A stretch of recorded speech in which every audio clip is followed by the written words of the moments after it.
নমস্কাৰ প্ৰিয় বন্ধু বান্ধৱীসকল, সাত আহাৰ সোমবাৰে অম্বুবাচী আৰম্ভ হ'ব। অম্বুবাচী আৰম্ভ হোৱাৰ আগত অৰ্থাৎ সোমবাৰৰ দিনা ৰাতি 9:10 আগত যদি আপোনাৰ ঘৰত তুলসী গছ আছে, তেনে সেই তুলসী গছজোপাৰ তলত এটা উপায় কৰি সেই উপায় কৰা বস্তুটো তুলসীৰ তলত পুতি থৈ পুনৰ অম্বুবাচীৰ নিবৃত্তিৰ পাছত সেই বস্তুটো উলিয়াই আনি নিজৰ ঘৰত ৰাখিব পাৰে। তেনে দেৱী শক্তিৰ শুভ প্ৰভাৱত আপোনাৰ ঘৰত ধন টকা পইচাৰ অভাৱ কেতিয়াও নহয়। দেৱী আদিমাতাৰ শুভ প্ৰভাৱত আপোনাৰ ঘৰত লক্ষ্মী দেৱী বাস হ'ব। মা কামাখ্যা আৰু লক্ষ্মী দেৱীৰ কৃপাত আপোনাৰ ভাগ্যৰ পৰিৱৰ্তন আহিব। শাস্ত্ৰমতে অম্বুবাচীৰ সময়ছোৱাত দেৱীসকল ঋতুমতী হয়। সেয়েহে অম্বুবাচীৰ সময়ছোৱাত কামাখ্যা ধামৰ দুৱাৰ বন্ধ কৰি ৰখা হয় দেৱী কামাখ্যা ঋতুমতী হয় বুলি। সেই সময়তে বসুমতীও অৰ্থাৎ ধৰিত্ৰী আইও ঋতুমতী হয় বুলি ধৰা হয়। সেয়েহে সকলো মানুহেই সাত বা অম্বুবাচী পালন কৰে। আপুনি কামাখ্যা ধামলৈ গৈ মা কামাখ্যাক পূজা প্ৰাৰ্থনা নকৰাকৈয়ে নিজৰ ঘৰত কৰা এই কামৰ দ্বাৰা কামাখ্যা দেৱীৰ কৃপা লাভ কৰিব পাৰিব। অম্বুবাচীত কৰা এই কামৰ জৰিয়তে তুলসী দেৱীৰ লগতে মা লক্ষ্মী দেৱী অন্নপূৰ্ণা আৰু মাতা আদিশক্তিৰ কৃপাত মনৰ আশা পূৰণ হয়। অম্বুবাচীৰ প্ৰবৃত্তিৰ আগত বহু মানুহেই এই কাম কৰে। যদি আজিৰ ভিডিঅ'ত কোৱাৰ দৰে অম্বুবাচীৰ প্ৰবৃত্তিৰ আগত এই কাম কৰি থ'ব পাৰে আপুনিও, তেনে আপুনি কোনোদিন পাছলৈ ঘূৰি চাবলগীয়া নহয়। দেৱী শক্তিৰ শুভ প্ৰভাৱত আপোনাৰ ভাগ্যৰ দুৱাৰ মুকলি হ'ব। যি দুৰ্ভাগ্য আপোনাৰ ভাগ্যত আছে সেই দুৰ্ভাগ্য আঁতৰি গৈ সৌভাগ্য নিশ্চিত হ'ব। ভাগ্যত থকা বাধা বিঘিনি আঁতৰি সৌভাগ্যৰ দুৱাৰ মুকলি হয় বুলি বিশ্বাস কৰা হয় এই কামৰ জৰিয়তে। তুলসী দেৱীৰ কৃপাৰ দ্বাৰা লক্ষ্মী প্ৰাপ্তি হৈ সদায় ধন টকা পইচাৰ সুখৰ অধিকাৰী হোৱাৰ সুযোগ সুবিধা আহে। আজিৰ ভিডিঅ'ত আমি আপোনাক জনাম অম্বুবাচীৰ সময়ছোৱাত আপুনি মা কামাখ্যা ধামলৈ নোযোৱাকৈ কেনেকৈ আপোনাৰ ঘৰৰ তুলসীজোপাৰ তলত কি কাম কৰি মা কামাখ্যাৰ আশীষ লাভ কৰাৰ উপৰিও দেৱী শক্তিৰ শুভ প্ৰভাৱত আপোনাৰ ভাগ্যৰ পৰিৱৰ্তন আনি দেৱী কামাখ্যাৰ লগতে লক্ষ্মী দেৱী মাতা অন্নপূৰ্ণা আৰু তুলসী দেৱীৰ কৃপাত ধন্য হৈ ধনৱান হ'ব পাৰিব। গতিকে আজিৰ ভিডিঅ'টো প্ৰতিজন ব্যক্তিৰ বাবে অতি গুৰুত্বপূৰ্ণ ভিডিঅ'। যদি আপোনাৰ দেৱী শক্তিৰ ওপৰত বিশ্বাস আছে, দেৱী কামাখ্যাৰ লগতে লক্ষ্মী দেৱী তুলসী দেৱী আৰু মাতা ধৰিত্ৰীৰ কৃপাত আপুনি উন্নতি কৰিব বিচাৰে বা উন্নতি কামনা কৰে, তেনে আজিৰ ভিডিঅ'টো আধাতে এৰাৰ কথা কেতিয়াও নাভাবিব। আজিৰ ভিডিঅ'টো যিসকলে শেষলৈকে চাব, কথাসমূহ জানি অম্বুবাচীৰ প্ৰবৃত্তিৰ সময়ত তুলসীৰ তলত কামটো কৰি নিশ্চয় উপকৃত হ'ব পাৰিব। বন্ধু বান্ধৱীসকল, কথাসমূহ কোৱাৰ আগতেই আপোনাক এটি সৰু অনুৰোধ জনাওঁ। ভিডিঅ'টো যদি ভাল পায় তেনে এটা লাইক কৰাৰ লগতে কমেণ্ট বক্সত জয় মা কালী বা জয় মা ভৱানী বুলি লিখিবলৈ কেতিয়াও নাপাহৰিব। আৰু যদি আমাৰ চেনেললৈ প্ৰথম আহিছে তেনে চেনেলটো ছাবস্ক্ৰাইব কৰাৰ লগতে অন্য 10জনে উপকৃত হোৱাকৈ ভিডিঅ'টো শ্বেয়াৰ কৰিবলৈ অনুৰোধ জনালোঁ। হিন্দু শাস্ত্ৰমতে মনুষ্যৰ 12 মাহত দেৱলোকৰ এমাহ হয় আৰু মনুষ্যৰ 12 বছৰত দেৱলোকৰ এবছৰ হয়। সেই অনুসৰি মনুষ্যৰ মহিলাসকলে এমাহত এবাৰ ঋতুমতী হয় আৰু দেৱলোকৰ দেৱীসকল মনুষ্যৰ এবছৰত এবাৰ ঋতুমতী হয়। সেয়েহে পৌৰাণিক নিয়ম অনুসৰি বসুমতী অৰ্থাৎ ধৰিত্ৰী প্ৰতি বছৰৰ আহাৰ মাহৰ 7 তাৰিখে ঋতুমতী হয় বুলি বিশ্বাস কৰা হয় আৰু আহাৰ মাহৰ 7 তাৰিখৰ পৰা 3 দিনৰ বাবে অম্বুবাচী মনা হয়। শাস্ত্ৰ অনুসৰি এই সময়ছোৱাত দেৱলোকৰ দেৱীসকল ঋতুমতী হয়। যিহেতু ধৰিত্ৰী বা বসুমতী হৈছে দেৱলোকৰ এগৰাকী দেৱী, মা কামাখ্যাও দেৱলোকৰ এগৰাকী দেৱী। দেৱলোকৰ দেৱী, সেয়েহে এই সময়ত মা কামাখ্যাৰ লগতে বসুমতী অৰ্থাৎ যিসকল দেৱী থাকে সেই দেৱীসকল ঋতুমতী হয় বুলি বিশ্বাস কৰা হয়। সেয়েহে এই সময়তে মা কামাখ্যা ঋতুমতী হয় বুলি ভক্তসকলে বিশ্বাস কৰি মা কামাখ্যাৰ আশীষ লাভ কৰিবৰ বাবে কামাখ্যা মন্দিৰলৈ যায়। মা কামাখ্যা মন্দিৰৰ এক বিশেষত্ব আছে। পৃথিৱীত একমাত্ৰ দেৱী মন্দিৰ য'ত দেৱীৰ যোনিক পূজা কৰা হয় আৰু অম্বুবাচীৰ নিবৃত্তিৰ পাছত যেতিয়া মন্দিৰৰ দুৱাৰ মুকলি কৰে তেতিয়া তালৈ অৰ্থাৎ কামাখ্যা ধামলৈ যোৱা ভক্তসকলক প্ৰসাদ হিচাপে অকণমান ৰঙা বস্ত্ৰ প্ৰদান কৰা হয়। লোকবিশ্বাস অনুসৰি অম্বুবাচীৰ সময়ত যি ভক্তই কামাখ্যা মন্দিৰৰ পৰা সেই বস্ত্ৰ আনি নিজৰ ঘৰত ৰাখিব পাৰে, দেৱী কামাখ্যাৰ আশীষ পাই ধন্য হ'ব পাৰে আৰু সেই বস্ত্ৰ যাৰ লগত থাকে বা যাৰ ঘৰত থাকে সেইখন ঘৰ দেৱী শক্তিৰ প্ৰভাৱত সুৰক্ষিত হৈ থাকে বুলি বিশ্বাস কৰা হয়। বিশ্বাস অনুসৰি সেই বস্ত্ৰখন হৈছে দেৱী কামাখ্যাৰ ৰক্তৰে ৰঙা হৈ পৰা এখনি বস্ত্ৰ। অম্বুবাচীৰ প্ৰবৃত্তিৰ আগত মা কামাখ্যা মন্দিৰৰ পূজাৰীয়ে দেৱীৰ য'ত যোনি পূজা কৰা হয় সেই স্থানত এখন বগা বস্ত্ৰ দি থৈ আহে আৰু অম্বুবাচীৰ নিবৃত্তিৰ পাছত যেতিয়া মন্দিৰত পুনৰ দুৱাৰ খোলা হয় তেতিয়া সেই বস্ত্ৰ দেৱীৰ ৰক্তেৰে ৰঙা হৈ থাকে। ৰজস্বলা হোৱা দেৱীৰ ৰক্তৰে সেই বস্ত্ৰখন ৰঙা হৈ পৰে। ভক্তসকলক সেই বস্ত্ৰৰ কিছু অংশ প্ৰসাদ হিচাপে দিয়া হয়। সেয়েহে এই বস্ত্ৰত দেৱী শক্তি জড়িত হৈ থাকে বুলি বিশ্বাস কৰা হয়। বিশ্বাস অনুসৰি যাৰ ঘৰত বা যাৰ ওচৰত সেই দেৱীৰ প্ৰসাদ থাকে অৰ্থাৎ দেৱীৰ ৰঙা বস্ত্ৰখন থাকে তেওঁ দেৱী শক্তিৰ প্ৰভাৱত বিপদ বিঘিনি নাশ হৈ সুৰক্ষিত হ'ব পাৰে। এয়া মাথো দেৱী কামাখ্যাৰ শক্তিহে। শাস্ত্ৰ অনুসৰি আপোনাৰ মোৰ ঘৰত থকা তুলসীজোপাও হৈছে এগৰাকী দেৱীৰ ৰূপান্তৰিত ৰূপহে। এই সময়ছোৱাত আপুনি আপোনাৰ ঘৰত থকা তুলসীজোপাৰ তলতে এক বিশেষ উপায় কৰি দেৱী শক্তিৰ বিশেষ কৃপা লাভ কৰিব পাৰে।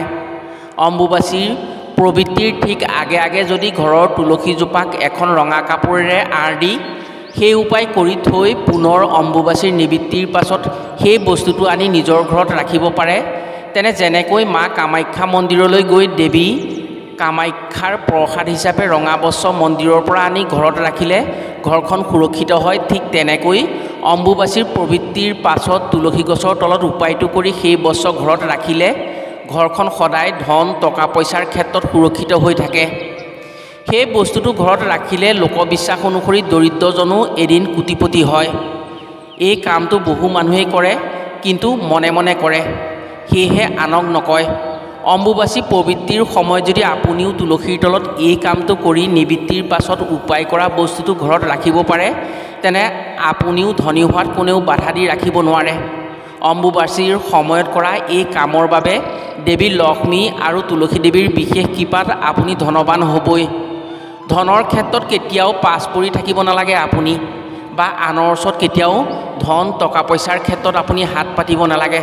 অম্বুবাচী আৰম্ভ হোৱাৰ আগত যদি আপুনিও তুলসীৰ তলত এই উপায়টো কৰিব বিচাৰে তেনে আপুনি স্নান কৰিব।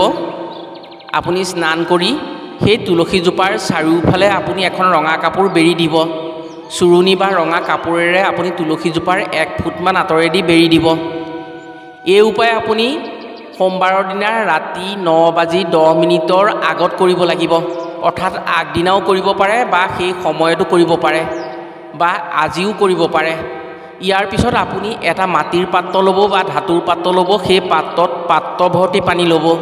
সেই পানীত অকণমান বগা ধাতু দিব, অৰ্থাৎ ৰূপ বা অন্য বগা ধাতু হ'লে বেছি ভাল হয়। তাত অকণমান হালধি গুড়ি দিব আৰু অকণমান সেন্দুৰ, কেইটামান চাউল দিব। চাউল 5টা দিলে বেছি ভাল হয়। 3টা এটকীয়া মুদ্ৰা আৰু এখন ৰঙীন অৰ্থাৎ এটুকুৰা ৰঙা কাপোৰ সেই পাত্ৰত ভৰাই তুলসীজোপাৰ ওচৰত পূব মুৱাকৈ আপুনি ৰাখি দিব। 5টা জালুক লৈ পূব, পশ্চিম, উত্তৰ, দক্ষিণ চাৰিওফালে এটা এটাকৈ আপুনি মাৰিব। তাৰপিছত এটা জালুক আপুনি ওপৰলৈ মাৰি দিব। ইয়াৰ পিছত আপুনি সেই জালুককেইটা দলিয়াই 3টা হাত চাপৰি মাৰি ক'ব, ওম ধনলক্ষ্মীয়ে নমঃ, ওম মহালক্ষ্মীয়ে নমঃ, ওম ধনলক্ষ্মীয়ে নমঃ, ওম মহালক্ষ্মীয়ে নমঃ। আপুনি এনেকৈ কৈ ক'ব, হে মাতা, আমাৰ প্ৰতি তুমি যেন সন্তুষ্ট হোৱা। ইয়াৰ পিছত আপোনাৰ সেই সময়ত তাত কাম নাথাকে, আপুনি সেই পাত্ৰটো তাত থৈ আপুনি ঘৰলৈ গুচি আহিব। যেতিয়া অম্বুবাচীৰ নিবৃত্তি হ'ব তেতিয়া সেইদিনা আপুনি পুৱা স্নান কৰিব। স্নান কৰি সেই পাত্ৰত থকা পানীখিনি তুলসীজোপাত ঢালি দিব। তাত থকা ৰঙা কাপোৰখনত সেই পাত্ৰত যিকেইটা বস্তু দিছিল সেই বস্তুকেইটা কাপোৰখনত আপুনি এটা টোপোলা কৰি পাছলৈ ঘূৰি নোচোৱাকৈ ঘৰলৈ আনি আপুনি ঘৰৰ ভাল স্থানত ৰাখিব। এটা কথা আপুনি ভুল নকৰিব, ৰঙা কাপোৰখন অৰ্থাৎ পাত্ৰত থকা সেই ৰঙা কাপোৰ টুকুৰা তিতি আছে বুলি আপুনি যি টোপোলা কৰিব সেই টোপোলাটো কেতিয়াও ৰ'দত শুকুৱাবলৈ চেষ্টা নকৰিব। মাথো কোনেও নেদেখাকৈ ভিতৰলৈ নিব আৰু ভিতৰত কোনেও নেদেখাকৈ এটা ভাল স্থানত ৰাখিব। যেতিয়া টোপোলাটো শুকাব তেতিয়া আপুনি ঘৰৰ গোসাঁই ঘৰত ৰাখিব পাৰে বা আপুনি সেই টোপোলাটো আপোনাৰ ঘৰৰ ধন ৰখা বাকচত ৰাখিব পাৰে। তুলসীজোপাত আঁৰ দিয়া কাপোৰখনো আপুনি পাৰিলে ভালকৈ ৰাখিব। অম্বুবাচীৰ সময়ত কৰা এই উপায়ৰ ফলত ধন টকা পইচা ধান চাউলৰ ক্ষেত্ৰত কেতিয়াও অভাৱ অনাটন হ'ব নোৱাৰে। আপুনি উপায় কৰোঁতে যি চাউল দিছিল সেয়া অন্নপূৰ্ণাৰ বাবে দিছিল, যি পইচা দিছিল অৰ্থাৎ মুদ্ৰা দিছিল সেয়া লক্ষ্মী দেৱীৰ বাবে দিছিল, আৰু যি আপুনি বগা ধাতু দিছিল সেয়া তুলসী দেৱীৰ বাবে দিছিল। এই তিনিওবিধ বস্তু যেতিয়া ৰঙা বস্ত্ৰখনত বান্ধি আপোনাৰ ঘৰত থ'ব, তেতিয়া মাতা লক্ষ্মী, মাতা অন্নপূৰ্ণা, তুলসী দেৱীৰ কৃপা আপোনাৰ ঘৰত থাকিব, আৰু সেই কৃপাৰ ফলত আপোনাৰ ঘৰত ধন টকা পইচাৰ অভাৱ অনাটন নহয়, খাদ্য বস্তুৰ কেতিয়াও অভাৱ অনাটন নহয়, ৰোগ ব্যাধিৰ পৰাও আপোনাৰ ঘৰখন সদায় সুৰক্ষিত হৈ থাকিব। শাস্ত্ৰ অনুসৰি আই ধৰিত্ৰী ঋতুমতী যেতিয়া হয়, অৰ্থাৎ অম্বুবাচী যেতিয়া চলি থাকে, সেই সময়ত মহিলাসকলে কিছুমান ভুল কাম কৰিব নালাগে। সেয়েহে এই সময়ছোৱাত ধৰিত্ৰীৰ বুকুত কিছুমান ভুল কাম কৰাটো একেবাৰে ভুল বুলি ধৰা হয়, যাৰ ফলত সেই মহিলাৰ জীৱনলৈ বিপদ বিঘিনি আহে। বিশেষকৈ মহিলাসকলে বহু ক্ষেত্ৰত সাৱধান হ'ব লাগে, নিজৰ বাবে অতি মংগলজনক হয়। অম্বুবাচী চলি থকাৰ সময়ছোৱাত যেতিয়া শুই উঠি মহিলাসকল আহে, তেতিয়া শুই উঠি আইক প্ৰণাম জনাইহে খোজ দিবলৈ আগবাঢ়িব লাগে। মহিলাগৰাকীয়ে আই ধৰিত্ৰীক ভক্তিৰে প্ৰণাম জনাব লাগে, আৰু খালী ভৰিৰে ভুলতো মাটি স্পৰ্শ কৰিব নালাগে। শাস্ত্ৰমতে যি মহিলাই অম্বুবাচীৰ সময়ছোৱাত পুৱা শুই উঠি মাটিত নমাৰ আগত বসুমতীক প্ৰণাম জনায়, তেওঁ ধৰিত্ৰীৰ কৃপা লাভ কৰি সুখী হ'ব পাৰে। ইয়াৰ উপৰিও পুৱা শুই উঠি যি মহিলাই অম্বুবাচী চলি থকাৰ সময়ত মাটি স্পৰ্শ নকৰে, সেই মহিলা ভাগ্যৱতী হৈ ৰোগ ব্যাধিৰ পৰা মুক্ত হ'ব পাৰে। কোনো মহিলাই মাটি স্পৰ্শ কৰি নিজৰ চুলি ধুব নালাগে এই সময়ছোৱাত। ভুলবশতঃ যদি মাটি স্পৰ্শ কৰি এই সময়ছোৱাত চুলি ধুৱে, তেনে সেই মহিলাৰ বাবে বিভিন্ন বিপদ বিঘিনি আহে। যদি এই কাম কৰে, তেনে স্বামীৰ আয়ুস নষ্ট হয়, দুখ যান্ত্ৰণা পাবলগীয়া হয়। বিধৱা, ব্ৰতধাৰী বা অম্বুবাচীৰ সময়ত ঋতুমতী হোৱা মহিলাই অম্বুবাচী চলি থকাৰ সময়ত ৰন্ধা আহাৰ গ্ৰহণ কৰিব নালাগে।